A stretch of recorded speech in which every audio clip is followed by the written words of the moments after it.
प्रसन्नता, शांति, प्रेम, समश्वरता, इस श्रृंखला में हम लोग चल रहे हैं। प्रसन्नता के धरातल को समझने की कोशिश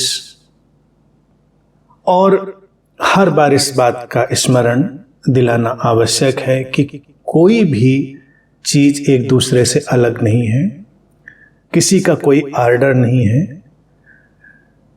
और हमने इन चार बातों को इसलिए चुना क्योंकि ये परिणाम के रूप में हमारे सामने एक स्तंभ की तरह है। यानी कोई भी कहीं भी दुनिया में कुछ भी चाहता है तो यही चाहता है, यानी कि उसको यही उपलब्धि है, तब तो ठीक है। अन्यथा वो संसार में भी कुछ करना क्यों चाहे, अध्यात्म में भी कुछ करना क्यों चाहे। अगर वो शांति ही नहीं है, वो प्रसन्नता ही नहीं है, वो प्रेम ही नहीं है, तो फिर क्या जरूरत है चलने की, क्यों चलेगा कोई व्यक्ति। तो इसलिए ये महत्वपूर्ण है। अब जितने द्वारों की बात मैं कर रहा हूं, द्वार तो मैंने नाम दिया है, ये भी ध्यान रखें, नाम भी एक किस्म का कॉन्सेप्ट है, उसमें उलझना नहीं है, बात को समझना है।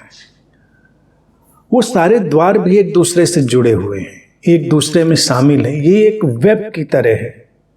बस हम देख रहे हैं कि कैसे किन चीजों को उभारते हैं हम, और जो मूल भाव है उसको हम उपलब्ध होते हैं। आज इसी प्रसन्नता के लिए हम जिस द्वार की चर्चा करेंगे वो है करुणा, कंपैशन। करुणा भी एक बड़ा ही गहरा भाव है और बहुत समझने जैसा है। करुणा अपने आप में एक बहुत गहनतम उपलब्धि है। करुणा का भाव अपने आप में एक गहरी उपलब्धि है, लेकिन वो हमारी आंतरिकता है, हमारे अंतरतम का एक गहरा भाव। हम करुणा की स्थिति में होते हैं, लेकिन जीवन में जो हमें लुभाता है, यानी जिसको हम जीते हैं और जिसके जीने में हम अपने को बहुत अच्छा अनुभव करते हैं, वो ये सारे भाव हैं प्रसन्नता के, शांति के, प्रेम के, समश्वरता के।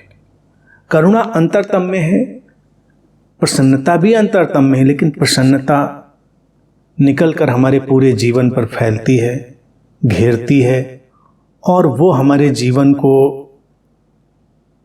एक नया रंग देती है। हम उसे देखते हैं, उसे दिन प्रतिदिन के जीवन में जीते हैं, लेकिन जो करुणा है वो हमारे भीतर एक गहरी समझ की तरह, गहरे भाव की तरह विद्यमान होगी। करुणा का घटना भी अध्यात्म की यात्रा में बहुत महत्वपूर्ण होता है। इसीलिए हम किसी भी बुद्ध को, अवतार को, ऋषि को, गुरु को करुणा सागर कहते हैं, करुणा से भरा हुआ।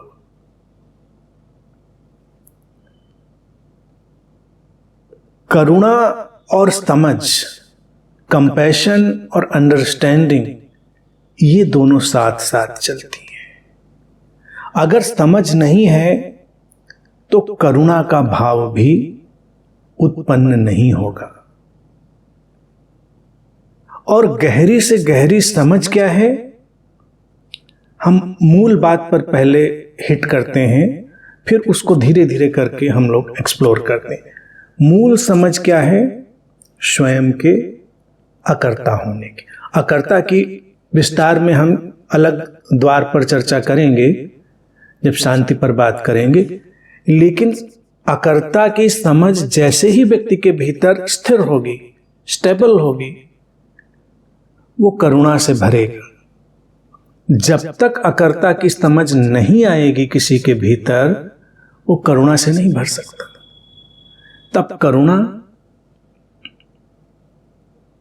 उसका एक भ्रम मात्र होगी।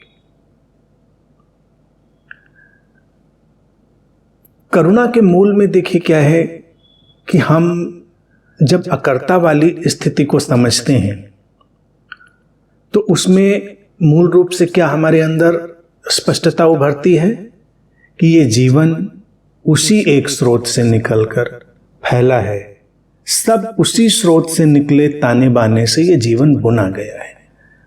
तो सब अंतर संबंधित है, इंटरकनेक्टेड है। जब सब अंतर संबंधित है तो सब कुछ को प्रभावित कर रहा है। हर स्थिति को, हर घटना को, हर होने को प्रभावित कर रहा है। तो अगर हमें संसार में दुख दिखता है, हमें संसार में पीड़ा दिखती है, तो उसमें फिर हमारी भी भूमिका है। हमारी तरफ से उसमें क्या घटेगा, क्या होगा, इस भाव का जागना हमें करुणामय बनाता है। करुणा निश्चित ही दुख मुक्ति की राह है, दुख मुक्ति का पथ है।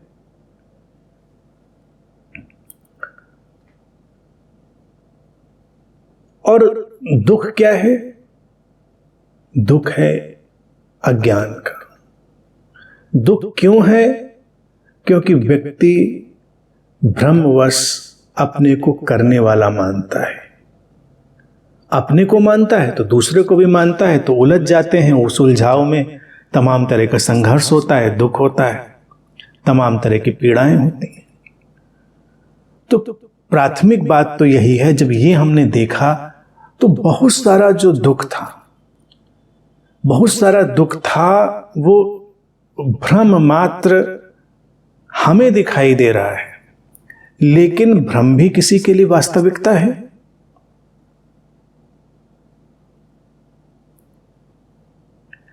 किसी को किसी भ्रम में पीड़ित देखना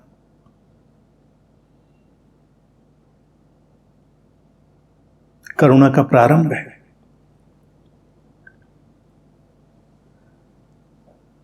करुणा पूरे फैलाव के, पूरे विस्तार के कल्याण की भावदशा है। अब क्यों सबके कल्याण की भावदशा है? क्या ये कोई नैतिक विषय है? सर्व कल्याण का विषय इसलिए है क्योंकि हमने स्व और सर्व के विभाजन के भ्रम को देख लिया है। ये जो स्व है और जो सर्व है, इंडिविजुअल और इंडिविजिबल एक ही है, व्यक्ति और समष्टि एक ही है। तो फिर कल्याण की बात आएगी ही। हर बात को समझने के लिए मैं बार बार यही कहता हूं कि अस्तित्व ने जो हमको शास्त्र दे दिया है, जो वेद उपनिषद हमको दे दिया है इस शरीर मन के रूप में, उसको देखेंगे तो सारी बातें बड़ी स्पष्ट हो जाती हैं। शरीर जैसे एक ऑर्गेनिक यूनिटी में है, सब कुछ एक दूसरे से संबंधित है, सब कुछ एक दूसरे पर आश्रित है, निर्भर है, एक दूसरे के सहयोग में चलता है। तो किसी भी अंग का, किसी भी कोशिका का कोई भी कष्ट पूरे शरीर का कष्ट है। कहीं भी कोई अवरोध है, प्रतिरोध है, दुख है, सबका है। क्योंकि हम इसको स्पष्ट रूप से जान रहे हैं कि ये है, एक ही यूनिट है। तो शरीर के तल पर तो ये भ्रम हमारा शरीर कभी करता ही नहीं कि हम कहें अरे वो तो हमसे बहुत दूर है, हमें क्या लेना देना। सब इंटरकनेक्टेड है, और एक कोशिका भी खराब होनी शुरू हुई तो पूरा शरीर धीरे धीरे खराब होगा। इस समझ, तो ये स्पष्ट हमको शास्त्र दिया। हर चीज को समझने के लिए हम शरीर की तरफ लौटेंगे तो शरीर हमको सारी चीजें दिखाएगा। ऐसे ही हम इस संसार में एक ऑर्गेनिक यूनिटी में रहते हैं।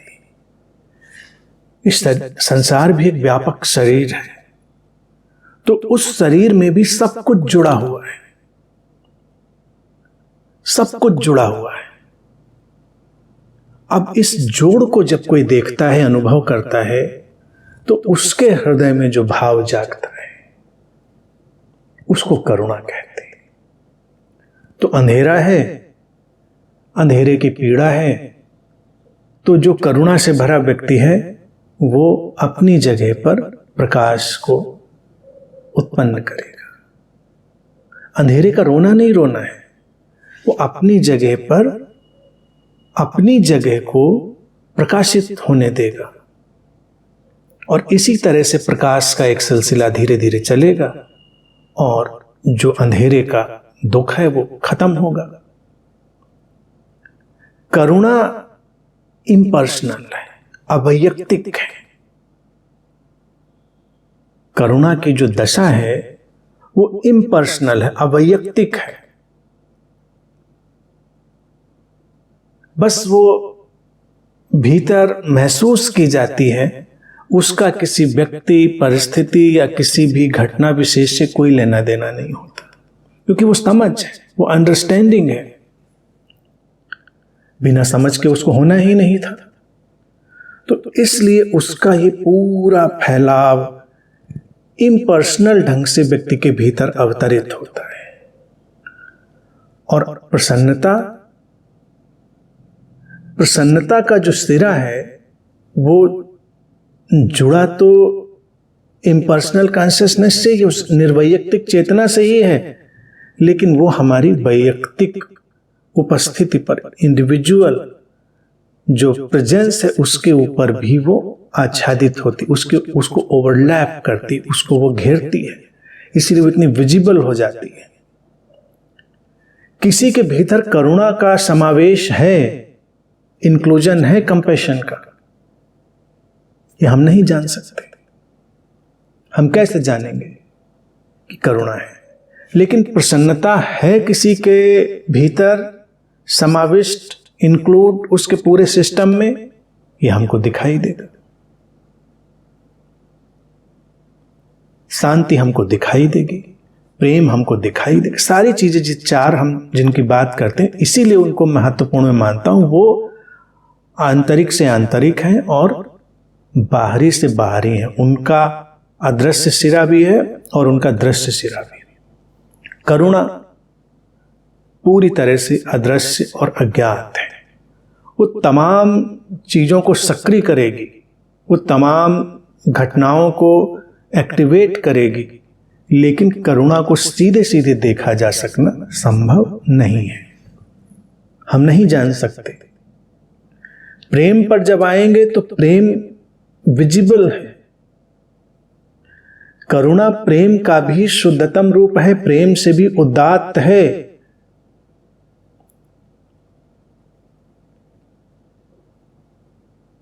लेकिन प्रेम जो है वो विजिबल भी होगा, इनविजिबल भी होगा, विजिबल अदृश्य भी होगा, दृश्य भी होगा। दृश्य से हम सारा जीवन जी रहे हैं, अदृश्य पीछे चल रहा है। इस अंतर यात्रा में, इस आध्यात्मिक यात्रा में, इस समझ की यात्रा में अगर हम देखें तो 3 स्थितियां बनेंगी, काम वासना की, प्रेम की, करुणा की। प्रेम पर जब बोलेंगे तो प्रेम की बात को हम विस्तार से देखेंगे क्या है, लेकिन यहां पर हमको क्या देखना है? क्या जो काम वासना का तल है और जो करुणा का तल है वो अलग है या संबंधित है? दोनों में भेद क्या है?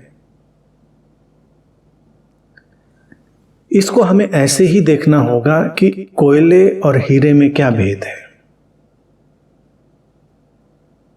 कोयला ही एक यात्रा से गुजरकर हीरा बन जाता है।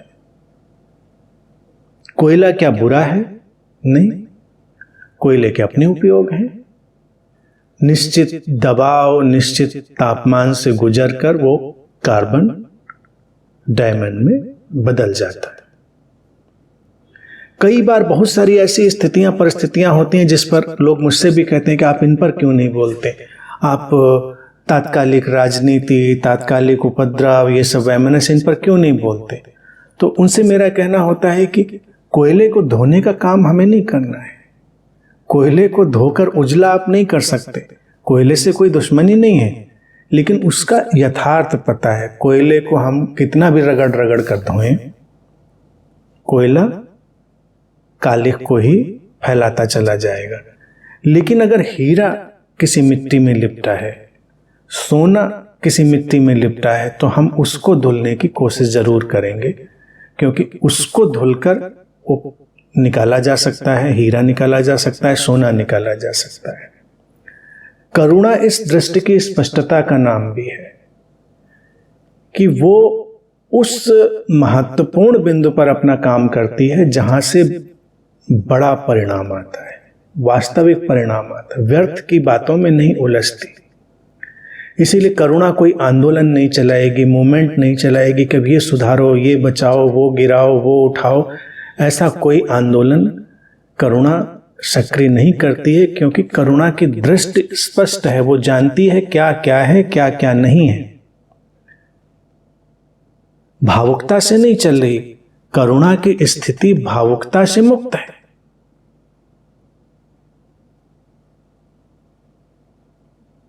तो कोयले को अपनी जगह रहने देती है, उससे कोई बुराई नहीं, कोई संघर्ष नहीं। अगर वो धरती के गर्भ में दबा तो हीरा बन जाएगा, नहीं दबा तो ईंधन बन जाएगा, जलेगा, अपना काम करेगा। लेकिन उसको हमें उजला करने का कोई भी उपाय नहीं है कि हम कहें कि मेहनत करते रहते हैं, मेहनत करते रहते हैं, हो सकता है 10-20 साल में उसको रगड़ कर हम सफेद कर दें। ये होने वाला नहीं है। करुणा इसको भी देखती, इसीलिए करुणावान जब कोई व्यक्ति होता है, करुणा से जब कोई भर जाता है, आप्लावित होता है किसी का अंतरतम, तो उसकी करुणा को समझना भी मुश्किल होता है, क्योंकि वो उन बातों पे सक्रिय नहीं दिखेगा जिन बातों पे बहुत सारे लोग सक्रिय दिख रहे होंगे।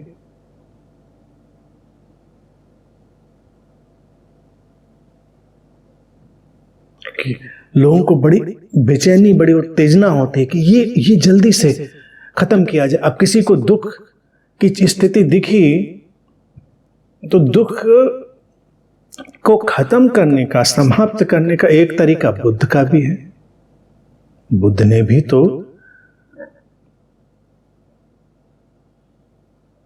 मूल दर्शन दुख का ही किया और दुख से मुक्ति की ही बात उन्होंने उठाई, दुख मुक्ति की राह पर ही वो गए।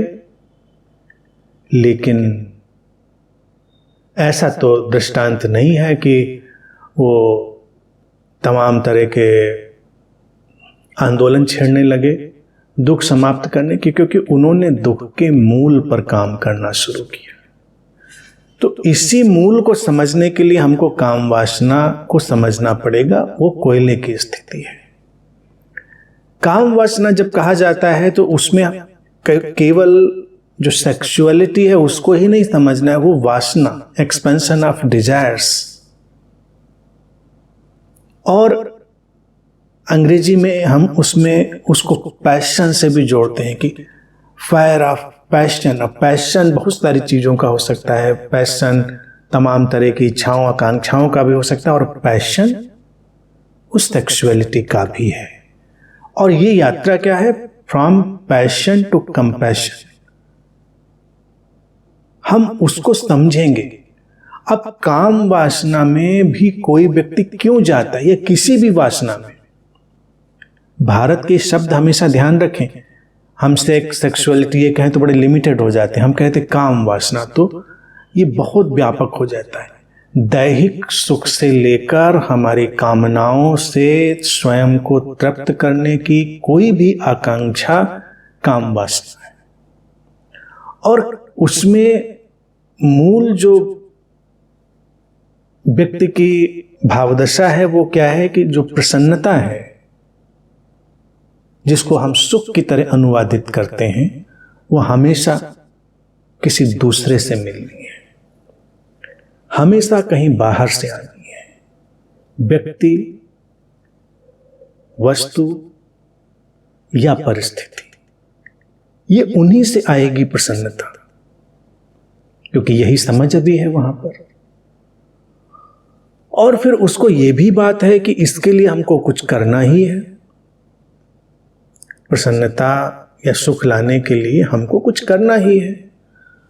तो एक अर्थ में वो जो प्रसन्नता और सुख तलाशने की यात्रा है वो किसी न किसी प्रकार की हिंसा और शोषण में बदल जाती है। तो जो काम वासना के संबंध हैं वो इन ए सेंस अगर हम बहुत नजदीक से देखें वो म्यूचुअल एक्सप्लॉयटेशन जैसे, वो पारस्परिक शोषण जैसे हैं।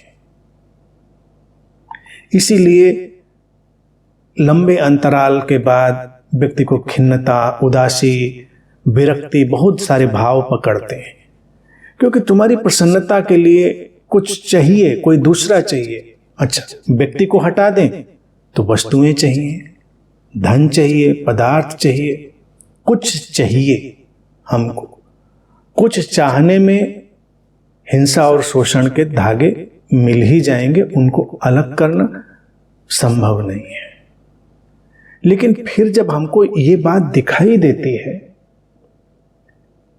और अचानक हमारे अंदर एक कौंध उठती है कि हम प्रसन्नता पाना तो चाह रहे हैं, क्या हम प्रसन्नता, सुख देना भी चाहते हैं?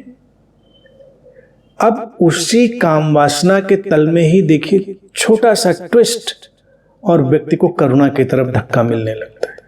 प्रारंभिक तल पर इसका सर्वेक्षण करके देखा गया, स्त्रियां हो पुरुष हो, वो स्वयं से ही संबंधित है, उसे उन्हें दूसरे से लेना देना नहीं, और उन्हें वस्तुओं से लेना देना है, बाकी किसी चीज से लेना देना नहीं। तो अपने ही सुख के लिए वो बस केवल संलग्न है, ये स्वार्थ है और हिंसा भी है। उसी काम वासना के तल पर कोई किसी दूसरे के सुख और प्रसन्नता के लिए भी जागरूक हो जाए, जो कि प्रेम के जागने पर घटता है। प्रेम की भावना के साथ दूसरा भी दिखने लगता है, तो वो करुणा का प्रारंभ हो गया। अब करुणा विस्तृत होगी। अब करुणा धीरे धीरे जो वैयक्तिक जो बंधन है उनको हटाएगी। अब यहां पर सेक्सुअलिटी की बात को हटाकर आगे और ले जाएं, वस्तुओं पदार्थों पे जो काम वासना फैलती, जो एक्सपेंशन ऑफ डिजायर्स है। हमको कोई चीज चाहिए, लेकिन हम कभी ये नहीं सोचते कि जो चीज हमारे हाथ में आई है, कहीं ऐसा तो नहीं है कि इसके पीछे विध्वंस का कोई सिलसिला खड़ा हो।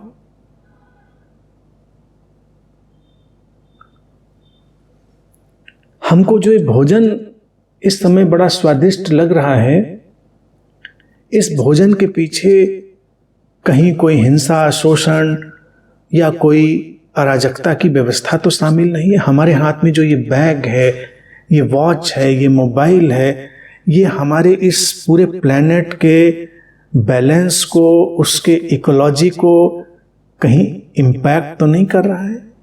क्या ऐसा भी संभव है कि हमारा सुख भी हो, सुविधा भी हो और वो एक संतुलन भी हो? अब ये करुणा की तरफ सोचने की सारी प्रक्रिया शुरू होगी। करुणा से नीचे जब हम केवल अपनी वासनाओं में जीते हैं तो हमको केवल उपयोग करना है सरलता से। करुणा में थोड़ी कठिनाई भी है, यानी कि उस कठिनाई के साथ भी हम आगे जाएंगे। जैसे अगर बाहरी व्यवहार में हम देखें, जो अभी प्लास्टिक के उपयोग को लेकर इतनी चिंता हुई, लेकिन हमको तो आसान लगता है, कोई सामान उठाया, डाला और लेके चले गए।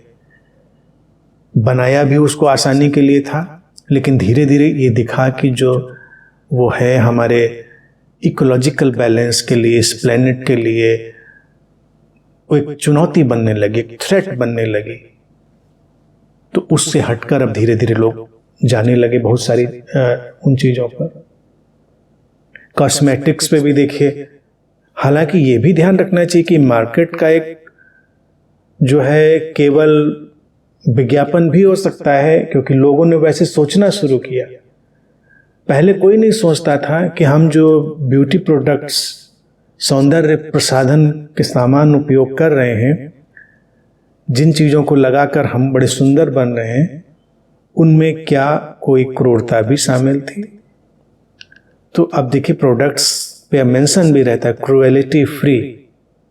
जो अच्छे प्रोडक्ट्स होंगे उनमें लिखा भी क्रूएलिटी फ्री, यानी कि उनको एनिमल्स के ऊपर टेस्ट किया जाता था।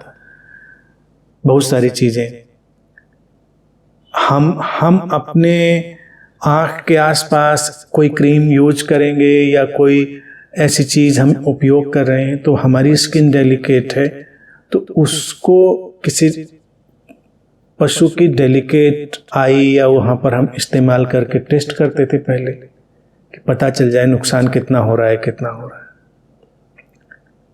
तो ये सब जो बातें हैं ये आम व्यक्ति को नहीं दिखेंगी। फिर हम जब जागने लगते हैं तो व्यक्ति से सुख खींचने के बजाय, इस ग्रह से सुख खींचने के बजाय हम संतुलन की तरफ बढ़ते हैं।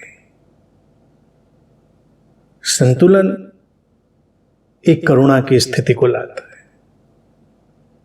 यहां हर व्यक्ति अपने ही दुख से इतना कंसर्न्ड है, इतना कंसर्न्ड है, उसको लगता है कि मेरा ही दुख दुनिया में शायद सबसे बड़ा है। रो रो कर आसमान सिर पे उठा लेता है, कभी वो झांक कर नहीं देखता बहुत दुख है दुनिया में। ये देखते ही करुणा आती है। मैंने इस करुणा के ही अनुभव को एक विस्तार देने के लिए एक बहुत ही ट्रांसफॉर्मेटिव और बड़ा ही यूनिक मेडिटेशन, बड़ा अनूठा एक ध्यान दिया था, करुणा ध्यान। करुणा ध्यान एक गहरे दर्शन पर आधारित था। जैसे कि हम कहीं भी ध्यान की कोई भी पद्धति कहीं भी पढ़ें तो सबको निगेटिविटी से फ्री होना है, सबको निगेटिविटी फेंको। जैसे कई सारे ऐसे रिलैक्सेशन की पद्धति भी होंगी, सांस भीतर लो तो सारी सकारात्मकता दिव्यता अपने अंदर लो, सांस बाहर छोड़ो तो सारी नकारात्मकता डिजीज बीमारी बाहर छोड़ दो। ऐसे ही ज़्यादातर एक्सपेरिमेंट थोड़े बहुत अंतर से हर सजेशंस में हीलिंग हो, साइकिक हीलिंग्स के मेथड हो, मेडिटेशंस के हो, उसमें रिलैक्सेशन के हो, हिप्नोसिस का उसमें चलते। तो इससे ठीक उलट जो बुद्ध का पूरा दर्शन है उसको मैंने एक एक्सपेरिमेंट में ढाला था और उसको नाम दिया था मैंने करुणा ध्यान। और उसके लिए एक बहुत ही वैज्ञानिक आधार भी लिया गया था। विज्ञान भैरव तंत्र पर जब हमने बात करी थी तो बहुत सारी चीज़ों को हमारे सामने रखते हुए जब हमारे हृदय केंद्र की बात कर रहा था तो वहाँ पर विज्ञान भैरव तंत्र ये कहता है कि हमारा जो हृदय है वो सीट ऑफ ट्रांसफॉर्मेशन है, रूपांतरण का बिंदु है। यहाँ पर जो नकारात्मक है वो सकारात्मक में रूपांतरित हो जाता, कोयला हीरे में बदल जाता। ये वो बिंदु है जहाँ पर कोयला हीरे में बदल जाता है। वो हीरा करुणा ही है। इसलिए बुद्ध के लिए एक मंत्र उपयोग होता है, कभी उसको हमने इंटरप्रेट करके नहीं देखा होगा। Interpret in the sense interpret शब्द गलत है, उसको हमने जागरूक होकर नहीं देखा होगा समझने की। ओम मणि पद में हूं, वो चेतना जो ऐसी है जैसे कमल के ऊपर एक हीरा रखा हो, उसको मैं नमन करता हूं या उसमें मैं स्वयं को विलीन करता हूं। ये बुद्ध के लिए उपयोग किया जाता है, लेकिन ये सभी के लिए एक ऐसी चेतना की स्थिति जो खिल गई है कमल की तरह और उसके ऊपर एक मणि रखी है। पद्म कमल है, मणि हीरा है। तो वो हमारी समझ की खिलावट, उसके ऊपर करुणा ही वो मणि होती है। तो हमने करुणा ध्यान में ये सुझाव दिया था कि हम जब बैठते हैं ध्यान में, प्रक्रिया लंबी है, देर तक बैठा जाता है, लेकिन संक्षेप में यही है कि संसार की जितनी नकारात्मकता, दुख, विषाद, संताप, उसको हम अपने हृदय केंद्र में इकट्ठा होने देते हैं। हम रिलैक्स होकर बैठे हैं, शांत होकर बैठे हैं। जितना भी दुख, संताप, विषाद, नकारात्मकता है, हर सांस के साथ उसको अपने हृदय केंद्र में समाहित होने देते हैं, इकट्ठा होने देते हैं। शुरुआत में किसी भी सीकर को बड़ा थ्रेटनिंग लगता है। हम तो अपने पिद्दी भर के दुख से परेशान हैं और संसार भर का, पूरे जगत का दुख आने लगे हमारी तरफ तो क्या होगा। लेकिन जब वो बैठा रहता है, महसूस करता रहता है तो अचानक वो जो उसके हृदय कमल में वो मणि है वो देदीप्यमान हो उठती है। अचानक वो कोयला हीरे में बदल जाता है। अचानक वो दुख, संताप, विषाद प्रसन्नता में बदल जाते हैं, क्योंकि वहां पर रूपांतरण हो जाता है। वो व्यक्ति जो अपना कचरा कहीं बाहर नहीं फेंक रहा है दुख संताप का, बल्कि वो सारे दुख संताप को अपने भीतर समाहित करने के लिए तैयार हो गया है, तो प्रसन्नता तो उससे दूर ही नहीं होनी है, वो तो तत्क्षण उसके भीतर अवतरित होनी है। भारत में इसी प्रतीक को हमने दिखाया महादेव के रूप में। सिर्फ कहानियां होती हैं बात समझाने के लिए। उनका जो नीलकंठ रूप है कि जो हलाहल है उसको अपने कंठ में हमने धारण कर लिया। शिव के लिए है, उन्होंने कंठ में धारण कर लिया, इसीलिए उनका कंठ नीला हो गया तो नीलकंठ कहते हैं। ये जो हलाहल है, विष है चारों तरफ, क्या करें इसका। लोग तो एक दूसरे के जीवन में विष घोलने में लगे हैं। करुणा की स्थिति वो है जो उस विष को आत्मसात करने की क्षमता रखते, और फिर वो चेतना सर्व कल्याणकारी हो जाती है। उसके होने मात्र से बड़ा रूपांतरण होने लगता है। इसीलिए हम अगर बुद्धों के जीवन की कथा पढ़ें, इवन जो ऐतिहासिक फिगर हैं सिद्धार्थ बुद्ध, उनके जीवन में कोई सोशल वर्क का हमको कोई एजेंडा नहीं मिलेगा, जरूरत ही नहीं। वो नीलकंठ हो चुके हैं, वो उस कमल पर रखी हुई मणि की तरह हो चुके हैं। उनकी उपस्थिति से रूपांतरण होगा, क्योंकि दुखों का जो भ्रम है वो टूट जाता है। अब कोई दुखी है, उदाहरण फिर वही बहुत प्राचीन, अंधेरा है, दुखी है, रो रहा है, विचलित है, तो हम उसको सांत्वना देते रहें, नहीं कोई बात नहीं, ठीक हो जाएगा, होता है। इससे अच्छा है कि हम दिए की तरह प्रकाशित उसके साथ खड़े हो जाएं। जैसे ही प्रकाश उसके सामने होता है, अंधेरा खत्म, दुख खत्म, वो इल्यूजन था वो गया। तो जब हम वो अंडरस्टैंडिंग कैरी करने लगते हैं, वो समझ अपने साथ हम लेकर चलने लगते हैं, तो सारा परिदृश्य बदलने लगता है। करुणा ही इसलिए मूल रूपांतरणकारी शक्ति है। हम अपने सारे अवतारों में उसका दर्शन करते हैं, सारे बुद्धों में, ऋषियों में, गुरुओं में उसका दर्शन करते हैं। तो इसलिए करुणा के इस समझ को जैसे ही आत्मसात करके कोई भी साधक आगे गया है, तो फिर जितनी भी और सकारात्मक बातें हैं वो उभरती हैं, और मूल रूप से प्रसन्नता। अब ये विरोधाभासी बात हो जाती है कि कोई वो व्यक्तित्व, वो आइडेंटिटी, वो एंटिटी जो दुख को जानती है, दुख को देखने में सक्षम है, अपना ही नहीं सर्व का दुख, तो उसको तो दुखी हो जाना चाहिए, तो प्रसन्न कैसे होगा। ये विरोधाभास दिखता है, लेकिन यही एल्केमी है, क्योंकि वो दुख के भ्रम को भी देखता है। वो जो सत्ता है वो दुख के भ्रम को भी देखती है, तो स्वयं उसके भीतर तो प्रसन्नता ही विद्यमान है। उसके अप्रसन्न होने का कोई उपाय ही नहीं। और ये गहरे तल पर देखें तो बड़ी परेशानी का सबब भी होता है।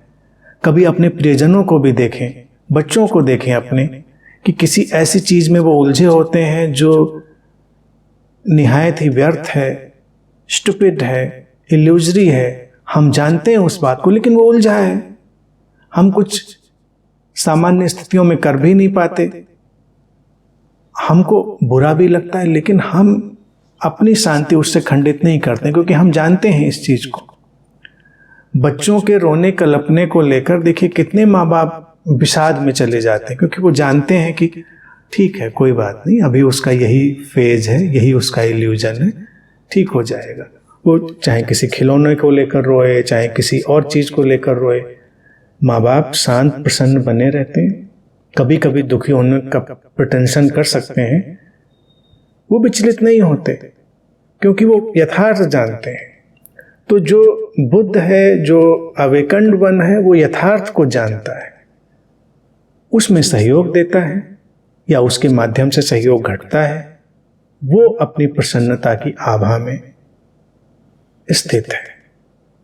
ओम मणि पद्मे ओम, वो वैसे ही देदीप्यमान है जैसे कमल पर चमकता हुआ हीरा।